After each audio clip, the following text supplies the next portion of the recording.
Hello and welcome दोस्तों to 5 minute engineering. आज का वीडियो वाकई बड़ा कमाल का होने वाला है और बहुत खास होने वाला है क्योंकि भैया कंपाइलर के फेजेस आज जानने वाले हैं हम लोग। बेसिकली कंपाइलर की जरूरत क्या होती है? सी कंपाइलर को दिया जाता है as a input, initially as a prime input आपका हाई लेवल लैंग्वेज, और उसका काम क्या होता है कि भाई इस हाई लेवल लैंग्वेज को मशीन कोड में कन्वर्ट करना है। ओके, तो अगर हमें हाई लेवल लैंग्वेज को मशीन कोड में कन्वर्ट करना है तो बीच में हमें किसकी जरूरत होती है? कंपाइलर की जरूरत होती है। तो कंपाइलर क्या करता है? इस काम को एग्जीक्यूट करता है। जैसे कौन सा काम? हाई लेवल लैंग्वेज को मशीन कोड में कन्वर्ट करने का काम वो एग्जीक्यूट करता है, लेकिन वो ये काम डिफरेंट डिफरेंट फेजेस में करता है। आपका कंपाइलर क्या करता है? ये आपका बीच में पूरा कंपाइलर है जो कि हाई लेवल और मशीन कोड के बीच में खड़ा है। तो वो क्या करता है? अपने काम को फेजेस में करता है, one phase by other phase, phase by phase वो अपने काम को एग्जीक्यूट करता है। और हर एक फेज का कुछ ना कुछ मीनिंग होता है, हर एक फेज का कुछ ना कुछ रोल होता है, हर एक फेज में कुछ ना कुछ इनपुट आता है और कुछ ना कुछ आउटपुट जाता है। तो वही हम लोग आज इस वीडियो में पूरी तरीके से क्लियर करने वाले हैं। ठीक है, तो बेसिकली इनिशियली क्या होता है? आपका सबसे पहला फेज होता है lexical analysis of the compiler. ठीक है,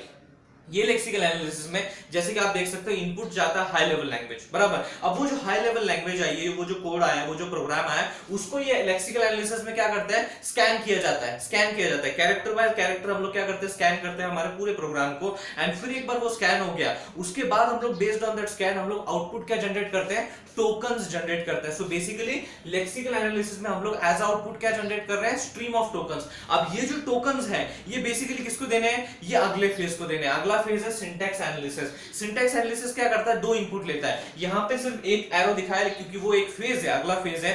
एक्चुअल में सिंटैक्स एनालिसिस में क्या होता है? दो इनपुट लेता है, दो प्राइमरी इनपुट लेता है। That is first is a token, that is from the lexical analysis, and second thing is a context free grammar या फिर ग्रामर कह लो। तो आपको टोकन्स भी मिलता है, ग्रामर भी मिलता है in the syntax analysis. And based on these two components आप क्या जनरेट करते हो? पार्स ट्री जनरेट करते हो। आप क्या जनरेट करते हो? Parse tree. तो इसका फंक्शन क्या है? लेकिन सिंटैक्स एनालिसिस का फंक्शन क्या है कि भैया जो भी आपने टोकन्स जनरेट किए हैं, जो भी आपका प्रोग्राम है, क्या वो सिंटैक्टिकली करेक्ट है या नहीं?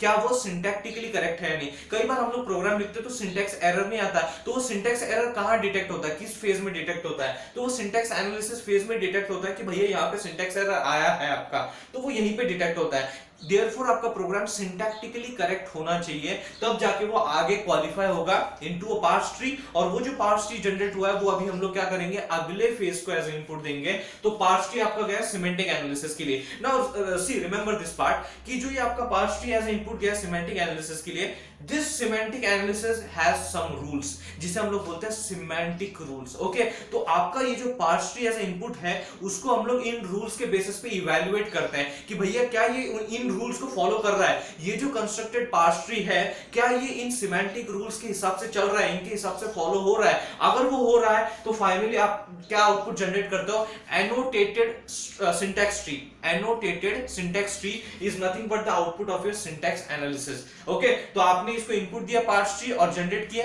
Annotated syntax tree. Annotated syntax tree जो होता है एक सिंबल होता है, एक तरीके से रिप्रेजेंटेशन होता है जो कि बताता है कि आपका जो पार्स ट्री वो वेरीफाइड है, वो उसमें कुछ ना कुछ मीनिंग है। वो जो पार्स ट्री यहाँ पे इनपुट आया था वो पूरी तरीके से फॉलो करता है, वो पूरी तरीके से फॉलो करता है उन set of defined semantic rules को। तब जाके आप वो क्या करते हो? एनोटेटेड सिंटैक्स ट्री को जनरेट करते हो as output of the semantic analysis. ठीक है, तो सिमेंटिक यानी कि मीनिंग्स देखे जाते हैं, रूल्स को फॉलो कर रहा है नहीं वो देखा जाता है। सिमेंटिक रूल्स को वो आपका पर्टिकुलर कोड जो है फॉलो कर रहा है नहीं, ये सिंपली यहाँ पे चेक किया जाता है। ठीक है, अभी एक बार आपका वो ट्री जो एनोटेटेड सिंटैक्स ट्री है वो जनरेट हो गया। ओके, वो दिया जाता है इंटरमीडिएट कोड जनरेशन को। अब इंटरमीडिएट कोड जनरेशन क्या करता है? सिंपली एक ऐसा कोड जनरेट करता है जो कि ना प्रॉपर हाई लेवल लैंग्वेज में है और ना ही प्रॉपर मशीन कोड में, कहीं तो बीच में है, कहीं तो it is just in between somewhere. But ऐसा कोड जो कि बहुत इजी होगा for conversion into machine code. समझ में आया कि नहीं?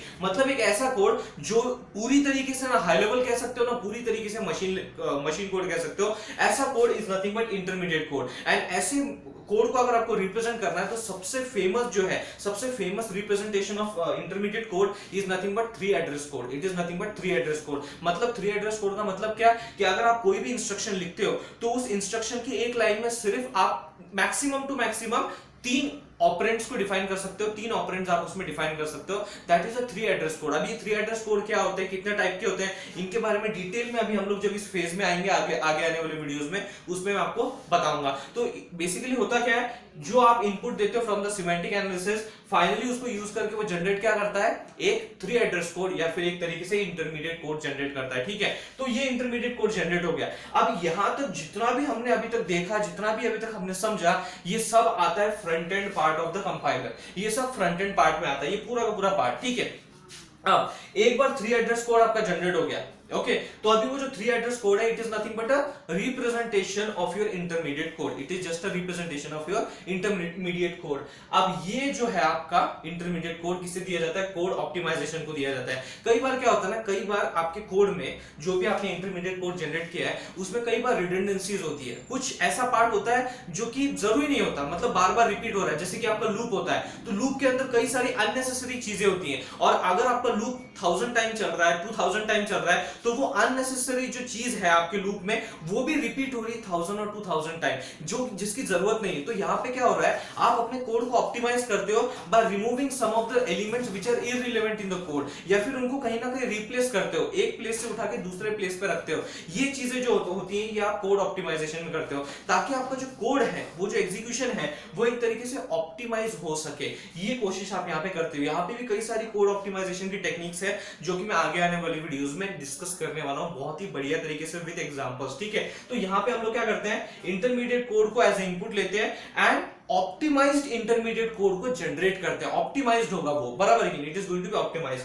अभी ये जो ऑप्टिमाइज्ड इंटरमीडिएट कोड है, इसे हम लोग देते हैं as a input for the last phase that is a code generation. अभी यहाँ पे क्या होता है, ये जो ऑप्टिमाइज्ड आपका जो इंटरमीडिएट कोड था, उसको ये एज ए इनपुट लेने के बाद क्या करता है, it finally converts into relocatable machine code, it finally converts into relocatable machine code and that is done by code generator. और ये जो है आपका मशीन कोड फाइनली यहाँ पे जनरेट हो सकता है या फिर हो जाता है by the last phase that is code generator. और ये जो कोड जनरेटर है, ये जो कोड ऑप्टिमाइजेशन है, ये बहुत ही ज्यादा मशीन स्पेसिफिक होते हैं, ये बैक एंड होते हैं, ये these are nothing but the back ends of the compiler, ये बहुत ज्यादा मशीन स्पेसिफिक होते हैं। And last entity which is obviously very important, symbol table. दरमियान ये जब आपका पूरे फेजेस काम कर रहे होते हैं, इस फेजेस के वर्किंग के दरमियान ये सिंबल टेबल एक मेंटेन किया जाता है। ये सिंबल टेबल में होता क्या है, what the symbol table consist of, ये एक टेबल है जिसमें सिंबल्स होते हैं, ऐसी बात नहीं, ये इतना ब्रीफ आंसर नहीं दूंगा मैं आपको, थोड़ा और एक्सप्लेन करूंगा। बेसिकली सिंबल टेबल में होता क्या है, आप आइडेंटिफायर्स, आपको पता है अपने प्रोग्राम में हाई लेवल लैंग्वेज में कई सारे आइडेंटिफायर्स हम लोग डिक्लेयर करते हैं, तो वो आइडेंटिफायर्स, उनसे रिलेटेड जो उनकी प्रॉपर्टीज है, उनकी इंफॉर्मेशन है, वो सारी की सारी हम लोग यहाँ पे सिंबल टेबल में रख देते हैं। क्या करते हैं, सिंबल टेबल में आइडेंटिफायर से रिलेटेड जो इंफॉर्मेशन है, वो हम लोग यहाँ पे रख देते हैं, ताकि अगर किसी भी फेज को इस मतलब एग्जीक्यूशन के दौरान किसी भी फेज ऑफ कंपाइलर को अगर किसी भी आइडेंटिफायर की जरूरत पड़ती है, तो वो इजीली एक्सेसिबल एक स्ट्रक्चर है, दैट इज सिंबल स्ट्रक्चर, जिसमें वो एक्सेस कर सकता है कोई भी फेज, और तुरंत उस पर्टिकुलर आइडेंटिफायर जिसकी जरूरत पड़ी है अभी, उसको रिट्राइव कर सकता है from the symbol table. That is what the importance of symbol table is. ठीक है, तो ये थे दोस्तों पूरे के पूरे फेजेस ऑफ कंपाइलर। अभी यहाँ पे मैं एक एक करके एक एक फेज को लेता हूँ और उसके ऊपर वीडियोस बनाता हूँ, ताकि और भी मैं उसको क्लियर कर सकूँ आपके आइडिया को। ठीक है, अगर ये वीडियोस बेसिकली अगर आपको समझ में आ गया होगा, थोड़ी बहुत मेरी तरफ से आपके लिए मदद हो गई होगी इस वीडियो के थ्रू, तो उस मदद को आप प्रोपेगेट कर सकते हो, सबके साथ शेयर कर सकते हो, मेरे वीडियोस को शेयर कर सकते हो। थैंक्स अ लॉट दोस्तों फॉर वॉचिंग दिस वीडियो।